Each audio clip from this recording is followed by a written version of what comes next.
pessoal! Sejam todos bem-vindos a mais uma aula de Física. Estamos aqui, professora Deise Lima e professor Maicon Maciel, na nossa aula de número 28.1. Estamos aqui na área para trazer mais conteúdo de física para vocês. E hoje, Maicon, vamos falar aí de um tipo de trajetória que também é estudada. Ela é vertical? Ela é horizontal? A gente vai, a partir de hoje, estudar a trajetória oblíqua, tá? Que é quando o corpo não tá assim, e ele não tá assim, ele tá uma mistura dos dois, ele tá assim, ó. É isso mesmo. Não é Ou isso? seja, é horizontal? Não. E é vertical? Também não. Ela é uma mistura, né? Então, olha que interessante. Vamos lançar Oblíquo. projéteis aí, vamos lançar projéteis. Né? Oblíquo? Será que você faz esses lançamentos no dia a dia? Oblíquo? Então, mas antes de responder isso, olha só. Conceito de projétil, né? Movimento analisado ao longo da trajetória que é oblíqua e qual é a aceleração do projétil. Tá, ok? gente, então o oblíquo ali vai ser também uma orientação do movimento do projétil. Então também é uma direção, né? Direção oblíqua, tá? E aqui, eu tô com muitas dúvidas esses dias, Michael. Então eu trouxe uma dúvida aqui, ó. Reflexão. Reflexão. Na física, ó, estudamos o lançamento de projéteis, tá? Isso aí acontece. Mas no seu dia a dia, antes da gente explorar a teoria aqui, né? Olha aí, o que é o projétil? No seu dia a dia, você estuda esse movimento, se você realiza esse movimento, analisa um pouquinho aí. Você joga bola, né? Você joga futebol? Ah, professor, claro, não sei o quê, né? O país do futebol tem Joga vôlei. tem na escola e tal. Então, imagina que você vai e se prepara, né? E dá aquele chute bem dado na bola. E que trajetória que essa bola vai fazer? Né? Ou senão, gente, você tá aqui, ó, jogou, pá, deu um saque. Que trajetória essa bola vem fazendo aí, será, hein? Exatamente. Então, no esporte, você está acostumado a desenvolver movimento oblíquo nos corpos, fazer com que eles desenvolvam movimento oblíquo, então você causa movimento e só talvez não conheça com esse nome, né? Então você vê esse movimento acontecendo, oblíquo, vai tentar derrubar uma manga, né? Tá ali, eu vou acertar aquela manga ali, tá? Aí pega uma pedra e joga. Você acha que essa pedra que você lança, ela sai em linha reta? Você acha mesmo? Você tá na terra, tá? Tem gravidade, tem arrasto, tem tudo. Essa pedra vai em linha reta na manga? Para analisar um pouquinho, tá? Ela vai fazer curva ao longo do caminho? Com certeza, né? E muito provavelmente. Então, ó, desde tentar pegar uma fruta, jogando um objeto para derrubá-la, no esporte, chutando uma bola, rebatendo uma bola no vôlei, né? No vôlei. Se você é do tipo que gosta de basquete, ao fazer um lançamento ali, ó, no basquete, olha a trajetória da bola. Então, ei, a física está no seu dia a dia. Você talvez só não conheça os termos, o nome da trajetória, a classificação do movimento. Mas é por isso que a gente está aqui, para conectar as suas vivências de práticas de movimento com a teoria da física, tudo bem? Vamos lá!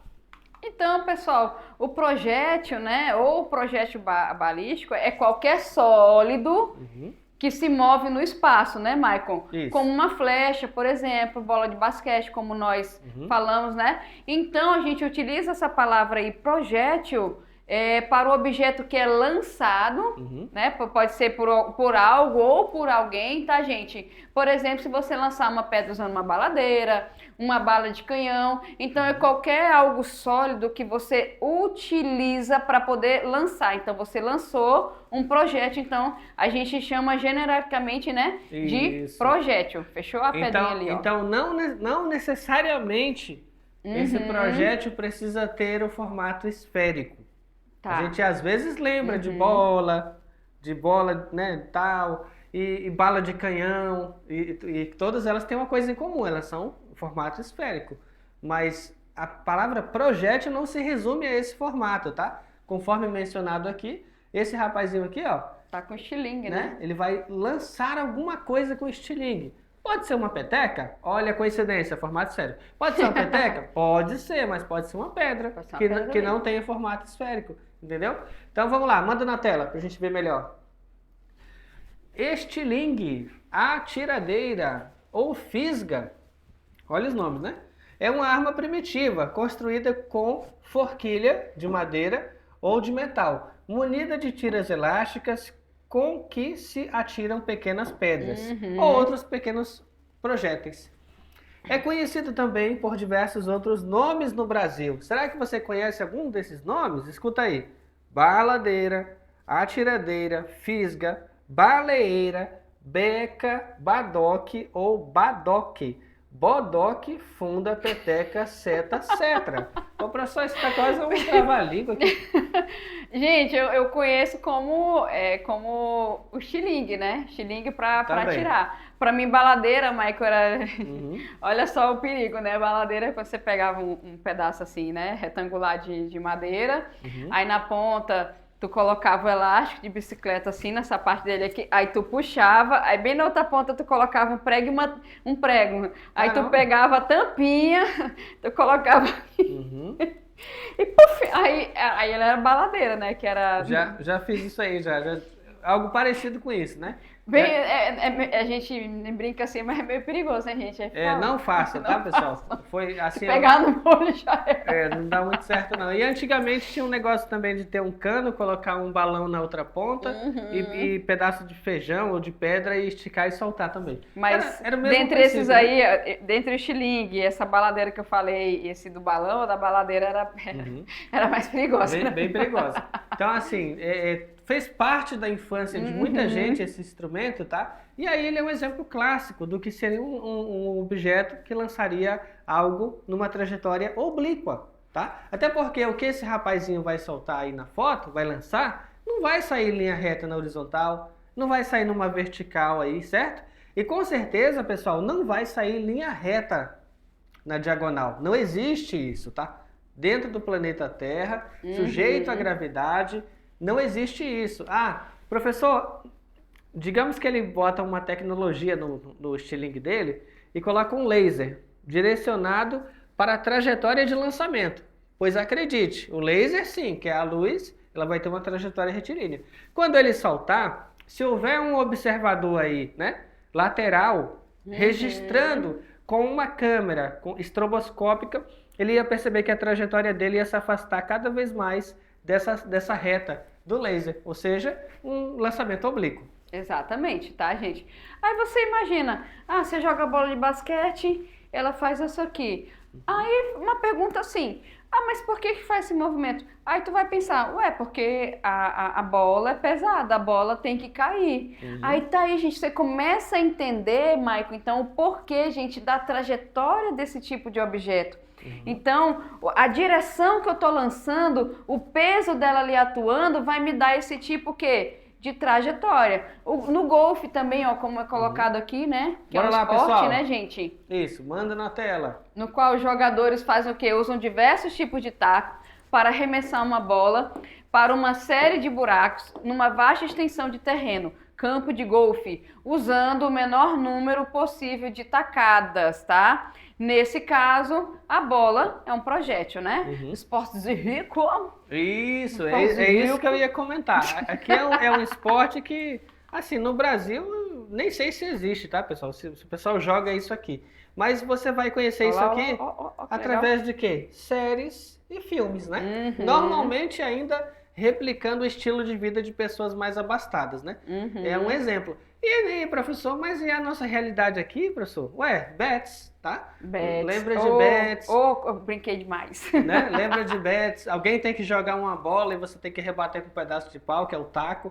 E essa bola pode sim realizar um lançamento oblíquo. A peteca, né? A bolinha de gude, quando tu jogava no buraco assim, ela fazia uma trajetória oblíqua, né? Isso, entendeu? Então, assim, os livros e a internet vai trazer exemplos como esse, de um esporte que é fora da nossa realidade, mas aí você traduz para aquilo que você conhece, um esporte local, né? Pode ser o bets, ou aí na sua cidade um esporte que envolva isso, rebater uma bola também. Mas ainda falando do golfe, né? Esse projétil está em repouso, né? Ao ser empregado sobre ele uma força desenvolvida pelo taco, ele sai com uma velocidade inicial V0. Perceba que o vetor, velocidade inicial dele, está inclinado, V0, certo? Então, olha só. O lançamento de projétil pode ser estudado como sendo um movimento oblíquo. Por que oblíquo? Por que oblíquo? Porque se a velocidade inicial V0 ela é um vetor que está na diagonal, V0, Sim. é claro que se você fizer uma decomposição vetorial, haverá uma componente dela V0x e haverá uma componente dela V0y. Ou seja, ela está atuando nas duas direções do movimento, né? Isso que é o oblíquo, gente. O projétil, ele está atuando nas duas direções. Ou seja, ele tanto ganha altura quanto ganha distância. Ele tanto perde altura quanto ganha distância aqui, tá certo? Então aqui, ó, você pode perceber, ó, ele está ganhando altura e distância.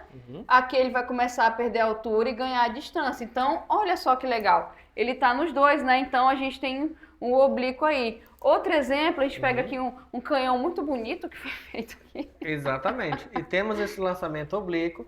A nossa velocidade já está com as componentes horizontais e verticais destacadas, tudo bem?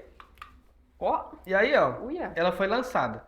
Perceba aqui, a aceleração da gravidade sempre vai apontar para baixo, né? Ela sempre vai apontar para baixo. Significa que, como a professora comentou aqui, ora esse corpo estará subindo, sim, mas ele estará subindo com o sentido oposto ao da gravidade. Exatamente. E, portanto, a componente vertical da velocidade estará diminuindo até que zere. Isso. Quando chegar no ápice, na altura máxima, a componente vertical da velocidade é zero. Exato. Mas o corpo vai parar lá em cima? Não, ele não vai parar lá em cima. Já tá puxando, né? Então, ó. Porque ele tem duas componentes de velocidade, né? Ele tem duas componentes de velocidade. Então, no ápice ele não para. No ápice ele ainda está se movendo, porém ele está se movendo na direção horizontal. E a partir dali o que acontece? A partir dali, na queda, ele vai estar se movendo favorável à gravidade, ou seja, a velocidade dele na mesma direção e sentido da velocidade, né, da gravidade. Então ele vai aumentando o VY, né? Mas calma lá, e o VX? O que eu posso dizer do VX? Ele muda com o passar do tempo? Não, não muda. Não muda, tá, gente? O VX vai ser constante aí, né? Não muda. Considerando que o peso, né, é a única força atuando sobre ele na vertical, somente a componente vertical da velocidade sofrerá essas mudanças na subida e na descida. O seu VX é um movimento uniforme, tá? O VX dele é constante. Constante, tá, gente? Curiosidade. Galileu e Newton, né? Então, dois grandes importantes, né? Físicos, cientistas que contribuíram e foram responsáveis por demonstrar que essa trajetória de qualquer corpo sob a ação da gravidade era parabólica.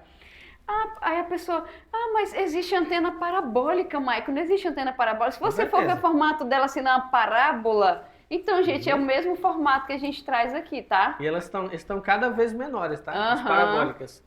Olha só a curiosidade, eles utilizaram métodos de medição da velocidade dos projéteis e descobriram que essas velocidades eram variadas, né? Não tinha como ele ser lançamento oblíquo com velocidade constante, tá bom? Exatamente. Então a velocidade como um todo é variada, tudo bem? E atualmente o homem utiliza, né, supercomputadores que permitem otimizar o lançamento dos projéteis. Então, assim, a NASA, né? Ela lança projéteis, nós colocamos satélites em órbita e tudo isso envolve vários e extensos cálculos para lançar esse objeto e garantir que ele vai ficar lá, né? Ok, mas e aí, professor, será que é uma pessoa que faz isso? Não. Será que é uma equipe que faz? Não, na verdade, é também uma equipe, porém associado ao uso extensivo, massivo de tecnologia, né? Exatamente, tá, pessoal? Então, e também graças, né, que esses satélites, graças ao sistema de GPS, né, a gente tem a gente consegue localizar as coisas com muito mais nitidez. Então, se eu tenho que estudar o lançamento de um projeto, eu coloco nele um localizador, é mais fácil, né, para eu descobrir essas velocidades aí, tá, gente? E para uso na educação, a gente tem, né, o simulador, FET Simulações, que são dos simuladores que a gente consegue ver, ó, esse tipo. Ó, aí o professor Mike fez uma gravação da tela dele. Joga na tela para ficar mais amplo, gente. Olha lá, ó. Temos aí uma ova, né? Bem que ova antigamente era outra coisa, né? É uma ova. Temos uma ova aqui, ó, objeto virtual de aprendizagem, tá? Então, para vocês entenderem. Pensa assim, olha, tu tá usando aqui um simulador, o FET, E no FET, né, você pode utilizar no seu celular, no tablet, no computador, ele faz o lançamento de, aqui ó, uma bala de canhão, perfeito? E nesse lançamento da bala de canhão, é permitido que você mude o ângulo de lançamento, que mude a velocidade inicial, e com isso você vai perceber diferentes trajetórias aqui. Aqui tu colocou com 83, né, Michael? Quase vertical, né? Olha só o que acontece, né? Ele tem uma altura legal aí, né? Exatamente. E mas a distância não. Apesar dele poder mudar o ângulo e velocidade, todas elas são trajetórias parabólicas. Tá? Exatamente. Isso não muda. O que vai mudar é o alcance de cada uma delas. E no lançamento de foguetes, o Centro de Lançamento de Alcântara, CLA, situado no Maranhão, já realizou o lançamento de quase 170 veículos espaciais nacionais e estrangeiros, né? Interessante, olha só. Então tá aqui, pessoal, uma imagem, né, cedida, Agência Força Aérea, tá? E o pessoal trabalhando aqui no CLA. Sua missão? Sua missão é executar as atividades de lançamento e rastreio de engenhos aeroespaciais. Então o pessoal fala muito na NASA, né?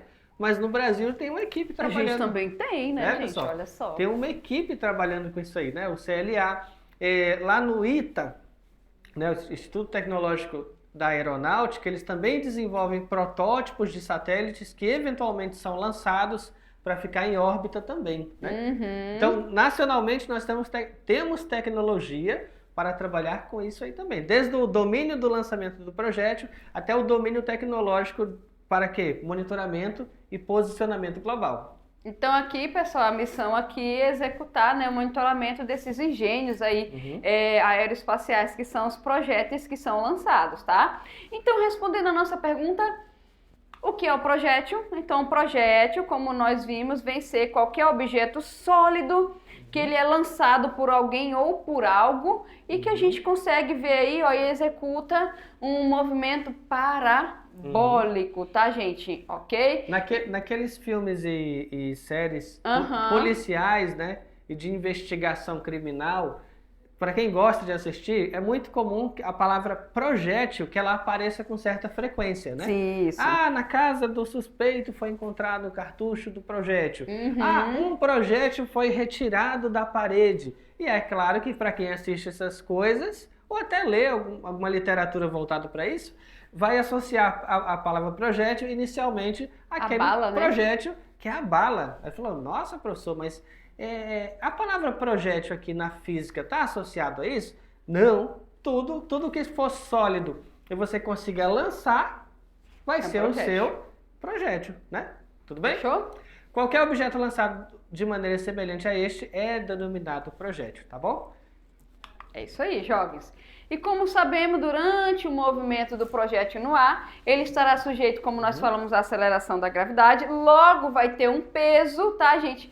E vai ter também força de resistência do ar, e ele vai executar vamos dizer assim, um desenho de trajetória oblíquo, que é a direção dele, tá? Então, quando ele é lançado, ele vai obliquamente, ele vai para cima. Então, quando ele atinge o ponto mais alto, ele vai continuar uma trajetória oblíqua, mas no sentido para baixo, tá? Mas aqui para os nossos cálculos, até para a gente poder simplificar mais um pouco a questão do entendimento, a gente vai considerar os movimentos que a gente tem aqui, ó, desconsiderando a resistência do ar, tá? Para a gente poder trabalhar melhor. Em um outro momento, a gente coloca. Então, nesse caso, a gente vai estudar que a força que está atuando nesse projétil aqui vai ser o peso, fechou? E como o professor Maico falou, o sentido de movimento da trajetória, nesse sentido aqui, ele vai estar sendo o quê? Acelerado pela aceleração da gravidade, fechou?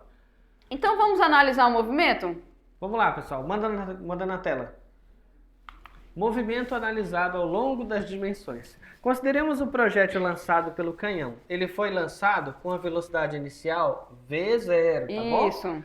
Formando um ângulo θ com a horizontal, tá bom? Ou seja, esse ângulo θ vai dizer o quanto ele é inclinado em relação à horizontal, ok? É claro que o θ vai estar maior do que 0 graus e menor do que 90 graus, ok? θ. Esse θ, ele vai ser menor que 90 graus e maior do que 0 graus. Por quê, professor? É óbvio. Porque se o lançamento for a 0 graus, você tem, na verdade, um lançamento horizontal. Um movimento retilíneo só, né? Isso. Retilíneo na horizontal. Seria horizontal. Se eu lanço ele a 90 graus, é claro que é apenas um lançamento vertical. Por isso que, para ser um lançamento dito oblíquo, nós teremos que ter um ângulo contido entre esses dois, tá bom, pessoal? Exato. Então, considere os eixos a seguir, tá, gente? Ó, como o professor falou, 2 direções. Então, vamos pegar X na horizontal e Y na vertical, tá? Exato. Nosso eixo X na horizontal, ele é positivo, né, para a direita e crescente. Nosso eixo vertical, ele é positivo para cima e crescente para cima. Então, ele está orientado para cima. Então tá aí, X horizontal, cresce da esquerda para a direita. E ali tá a origem, né? Isso, Y vertical de baixo para cima. E o encontro dos dois é a origem, é o 0, 0, tá bom? Logo, para ele estar em lançamento ali, em movimento, gente, trajetória oblíqua, eu tenho que ser lançado no meio ali, tá? Quando a gente fala no meio, é considerando os ângulos que o professor Maico falou, beleza? Isso. Está representado o nosso vetor velocidade inicial, ok? V, poderia ser aí V0. Ele é decomposto, né? Ele é decomposto no V0x, ou seja, a velocidade dele, a componente horizontal, e também no V0y, que é a componente inicial dele vertical. O Vx, eu até poderia dizer assim, Vx é Vx, mas eu posso também escrever V0x conforme está em alguns livros. O Vy, eu não posso só chamar de Vy. É interessante e necessário que eu chame ele de V0y. Por quê? Porque a ênfase nesse aqui para ter o V0? Porque a componente vertical dele, ao longo do lançamento, vai mudar. Então, de fato, ele possui uma velocidade inicial. Enquanto que o Vx, não há nenhum problema em escrever V0x ou Vx, porque ele é sempre o mesmo. Tá bom, pessoal? Tá, porque lembrando, gente, como o professor falou, é em Y que eu vou estar sujeito à aceleração da gravidade. Então, a aceleração a gente sabe que modifica a velocidade, né? Então, quando um projétil passa por um ponto qualquer de sua trajetória, é sempre possível considerar sua velocidade decomposta nessas 2 componentes, horizontal, como o professor falou, e vertical, beleza? Bom, então, vimos aí a decomposição do movimento, né? A gente viu onde esse movimento é variado, onde ele é constante, então vamos falar um pouco mais da aceleração do projétil. Já vimos que a aceleração do projétil é a própria aceleração da gravidade. Exatamente. Para o movimento do projétil, como para outro movimento qualquer, sabe-se que em cada instante a segunda lei de Newton é obedecida, ou seja, ela é aplicável em cada momento, né? Não há exceção dela em nenhum ponto da trajetória. Força resultante é a massa vezes a aceleração. E agora vamos mostrar para vocês, pessoal, olha só como se comportam os vetores, né? É aquela mesma figura que a gente fez, né? Anteriormente, aqui a gente colocou tudo, né? Exatamente. Então, aqui na subida, né, desse lançamento, ele está desacelerando. Por quê? Porque a velocidade em y está oposta à velocidade, né, à gravidade. E já na descida, ele acelerando, ou seja, a velocidade dele na mesma direção e sentido da gravidade. Exatamente. E na horizontal vai ser constante. E se a gente mexer no ângulo, né? Então, por exemplo, ó, um ângulo de 30 graus. Ó, quanto menor o ângulo, gente, a gente vai ver que ele pega uma altura menor, né? E uma distânciazinha maior, não é isso, Maicon, se a gente for ver? Isso mesmo, ó. Então, a 30 graus ele faz essa trajetória. Vamos ver a 45. A 45, ele vai ter o quê? Olha só. Essa outra, tá vendo que a gente aumentou o ângulo, já deu uma aumentadinha na altura e uma diminuída na distância? Vamos testar mais. 60 graus, E a 60 graus, olha só. Ó. Ele sobe um pouco mais, não é isso?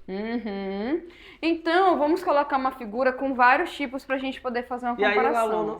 Aí o aluno pode pensar o seguinte, ele fala assim, olha, eu posso lançar ele de vários ângulos, né? Mas existe um deles, vamos aqui, eu posso fazer o lançamento, tu tem a liberdade de lançar de vários ângulos, correto? Mas existe um deles em que o alcance é máximo, ou seja, otimiza, né? Um deles. Então, é uma guerra, né? É uma guerra, e com esse instrumento aqui, né? Uma catapulta, pronto, com uma catapulta, eu estou lançando essa esfera, essa pedra, sobre um navio. Aí, então, o cara tem que estimar qual é ali o ângulo de lançamento para ter o maior alcance possível. Será que ele se daria bem lançando aqui, ó, dá uma olhada aqui, 15 graus, muito perto, né? 60 graus, olha, vai ser o mesmo alcance do 15 graus.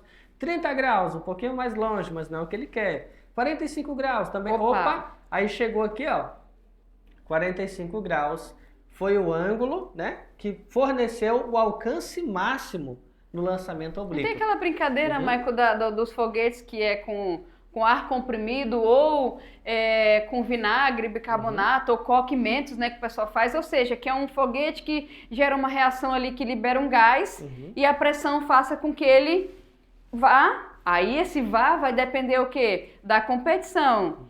Você quer uma altura máxima ou você quer um alcance máximo, né? Então, isso vai depender. Se eu quero uma altura máxima, vai ser completamente aqui. Mas e se a brincadeira do foguete for um alcance máximo? Eu tenho que fazer o quê? Calibrar ali o meu lançador para eu ter um ângulo de 45 graus mais perfeito que eu conseguir. Não é isso? Isso mesmo. Tá? Lembrando que o ângulo para o alcance máximo só é 45 graus em se tratando de uma superfície horizontal. Uma vez que a topologia, a topografia muda, isso não é mais verdade, tá bom? Só é verdade num plano horizontal. 45 graus para o lançamento oblíquo te fornece a melhor distância percorrida. Ou alcance horizontal, né? Fechou? Okay? Então vamos fazer uma separação, gente, ó. Vamos lá na tela, vai ficar melhor para vocês visualizarem, tá? Então vamos ver ali força e aceleração no eixo X. Bom, no eixo X a gente já comentou, né, Michael, que a gente é uma velocidade constante, logo a força resultante ali é zero. Se eu for dividir a fórmula ali da segunda lei, a gente vai achar que essa aceleração em X é zero. É por isso que a gente não tem modificação de velocidade, a velocidade ali sempre vai ser constante. Movimento uniforme, né? Isso. Onde é que a gente analisa, então, o valor de aceleração, ó? Isso. Em Y, ele tem uma componente de força, né? Que não tinha em X. Então, em Y, o que vai acontecer? Você vai ter uma força na vertical, que é quem? A própria força-peso. Exato. Né? Aí você fala assim, ué, professor, por que ela está com sinal de menos aqui? É simples, porque se eu oriento, vamos colocar assim, X para a direita, e Y direcionado para cima, a força-peso ela está direcionada para baixo. Exatamente. Então ela está oposta ao sentido crescente do eixo Y. Por isso que aqui é comum se utilizar o sinal de menos. Então menos MAY, ou seja, eu estou dizendo, a massa não é negativa, tá? O que ele diz que é negativo é esse vetor aceleração. O valor, exatamente, isso. O valor da aceleração, tá, gente? Mas aí, como a gente pode observar, tem um vetorzinho em cima do meu F. Então, a minha força, ela tem módulo. E quando eu for calcular, então, essa aceleração, ela vai ser encontrada também em módulo, tá? Então, aqui, ó, só pra gente colocar, tá? Ou seja, algebricamente, jovens, essa aceleração vai ter um valor negativo somente para indicar que o meu projétil está se movimentando no sentido oposto da trajetória. Mas em módulo vai ser positiva, tá? Porque a aceleração também é uma grandeza vetorial, só para esclarecer, tá bom? Exatamente. Então, ó, AX igual a zero indica o quê? O movimento na direção X é uniforme. Isso. Não confundir com MRU. Você já estudou MRU, mas não é o caso. Isso. Por que não, professor? Porque esse movimento é oblíquo. Mas o que é MU? Apenas a classificação do movimento, da componente dele VX. Só. Por que MU? Porque é movimento com velocidade constante. Exatamente. A componente horizontal, tá bom? E não é MRU porque em nenhum momento a trajetória é retilínea. Então não tem o R. Agora, se AY é igual a menos G, o movimento vai ser o quê? Movimento uniformemente variado. Né? Ou seja, a velocidade, ela varia ali com taxas, né? Com taxas iguais, com o passar do tempo, produzindo então uma aceleração constante. Mas, como ele está, né, sujeito à aceleração da gravidade, a nossa aceleração, gente, nesse caso vai ser a da gravidade, fechou? Então, só para a gente poder, ó, isso. Vai ser sempre orientada para baixo, então se eu lanço assim, ele vai estar no sentido oposto, fechou? Bom, mas tem exemplo, né, para a gente poder entender melhor. Bora lá, pessoal. Ó, um projétil é lançado em certa direção com velocidade inicial V0, cujas projeções vertical e horizontal têm módulos, respectivamente, 100 metros por segundo e 75 metros por segundo. Então, olha só. A trajetória descrita é parabólica e o projétil toca o solo horizontal em B. Em B. Tá? Nesse caso aqui, pessoal, ele não te deu a velocidade inicial. Ele não deu V0, ele forneceu as componentes horizontais e verticais dela. Mas ok? aí já ajuda, né, Michael? Isso, com certeza. Mas só deixar claro, né? Ele já está te dando aqui decomposto, tá? Projeção. E aí, desprezando a resistência do ar, vamos ver o que ele diz aqui. No ponto de altura máxima, a velocidade do projétil é nula. Tá certo isso? Opa, vamos, cuidado, né, gente? Ó, vem aqui com nós rapidinho. Cuidado com esse tipo de questão quando ele fala assim, porque lembrando que é uma trajetória parabólica. Eu tenho que analisar a componente nas duas velocidades, aqui e aqui, certo? Então, o que vai acontecer? No ponto mais alto, vai ser nula apenas uma delas, que é quando atinge a altura máxima, e y vai ser 0. Aqui, lembra que é constante? Então vai continuar sendo diferente zero. Então letra A está errada. Está errada, exatamente. O único lançamento que para na altura máxima é aquele lançamento vertical, tá bom? Então o lançamento oblíquo ele não para, não é nula. O projétil chega a B com velocidade nula. Ué, claro que não, pessoal. Ele chega no solo com velocidade nula? Não, né, gente? Não. Com a conservação da energia, né? Se não for um sistema dissipativo, ele chega em módulo com a mesma velocidade que ele foi lançado, tá bom? Em módulo. Fechou? Então B, descartada, não chega com velocidade nula. C, a velocidade vetorial do projétil ao atingir B é igual à do lançamento. Não. Não, gente. Não, pessoal. Por que não? Vamos lá na tela, vamos rabiscar um pouquinho. Por que a velocidade vetorial não é igual? Porque o vetor lançamento é esse aqui, V0. Olha que ele está numa diagonal ascendente, né? Então, crescente e ascendente. E já esse aqui, ele vai ser esse vetor aqui, com o mesmo módulo, inclusive, no entanto, apontando aqui, né? Então, o módulo é igual, mas a direção e o sentido é diferente.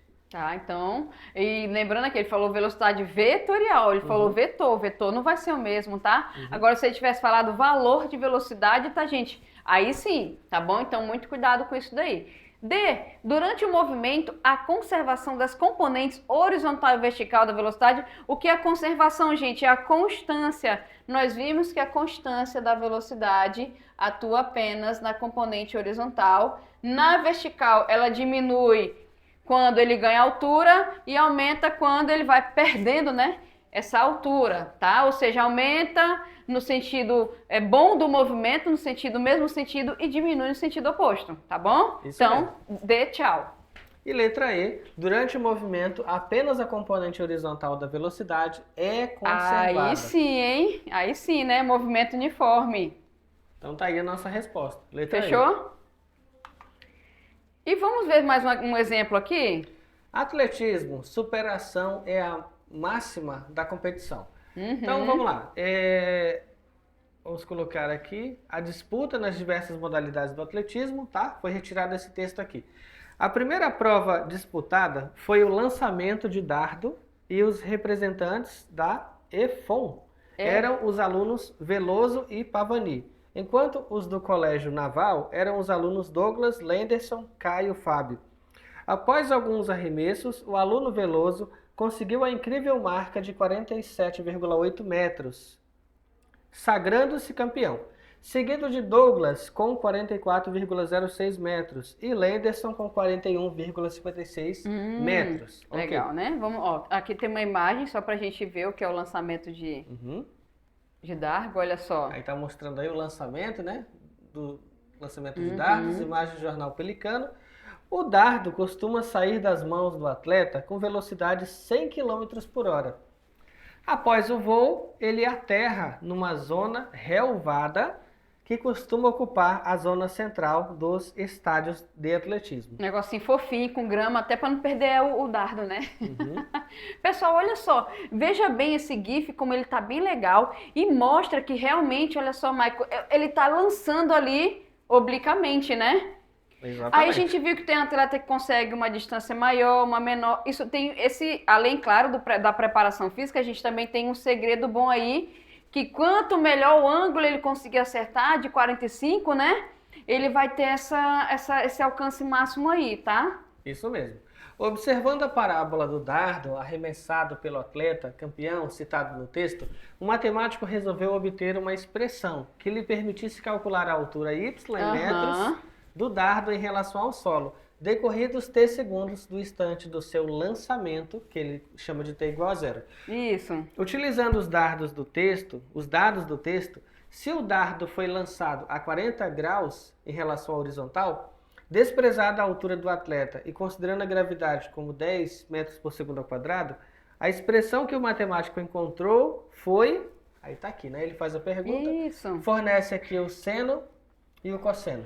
Então, ó, a velocidade de lançamento ele deu, né?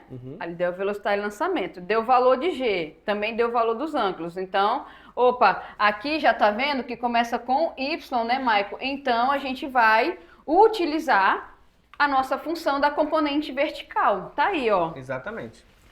Que vai ser a coordenada vertical, y, velocidade inicial em y vezes tempo, menos a gravidade vezes o tempo ao quadrado, dividido por 2. Lembrando, gente, que o S0 a gente está desprezando a altura do atleta, tá? Então a gente só fica com os outros dois termos da formulazinha. Vamos substituir, considerando aí a posição do dardo no início do lançamento como 0, já cortamos, né?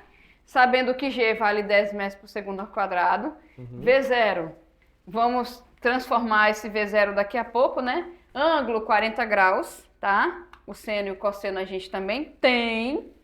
Então, vamos ver aqui, tá bom? Bom, aqui tá fácil de substituir, né?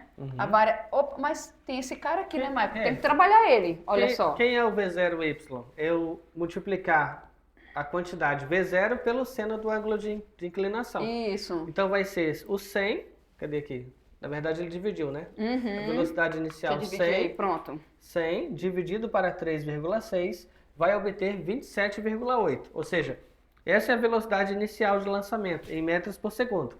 Agora a componente vertical dela vai ser esse 27,8 multiplicado pelo seno que ele forneceu, de 40 graus.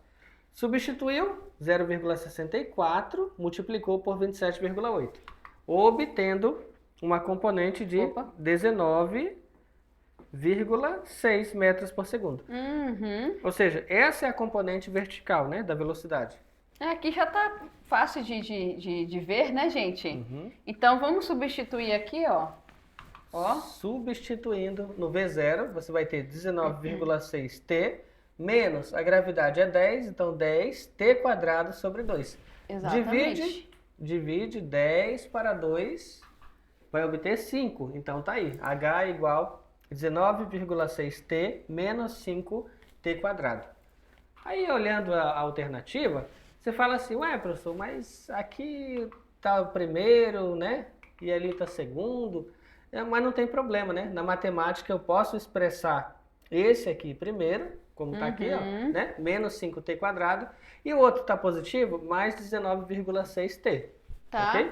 Nesse caso, tá, gente? Aqui ele só expressou na alternativa o grau maior, né, da variável, colocou o primeiro e grau menor. Lembrando que aqui, ó, saiu dessa relação, tá? Ó, aqui em y, então aqui, ó, x, aqui a gente trabalha o seno e aqui o cosseno. Então, como eu tô olhando aqui, eu vou trabalhar o seno, fechou? Isso mesmo, uma relação trigonométrica. Se fosse a expressão para distância, eu pegaria o do cosseno, porque eu queria aqui. Mas como era para a altura que ele estava pedindo, a gente pegou o quê? O do seno, não é isso? Isso mesmo. Bom, olha só, letra B, Maicon. Acabou, Maicon, já. Acabou, foi rápido. Esta foi a nossa aula de hoje. Esperamos que vocês tenham gostado e, ei, até a próxima. Tchau, tchau.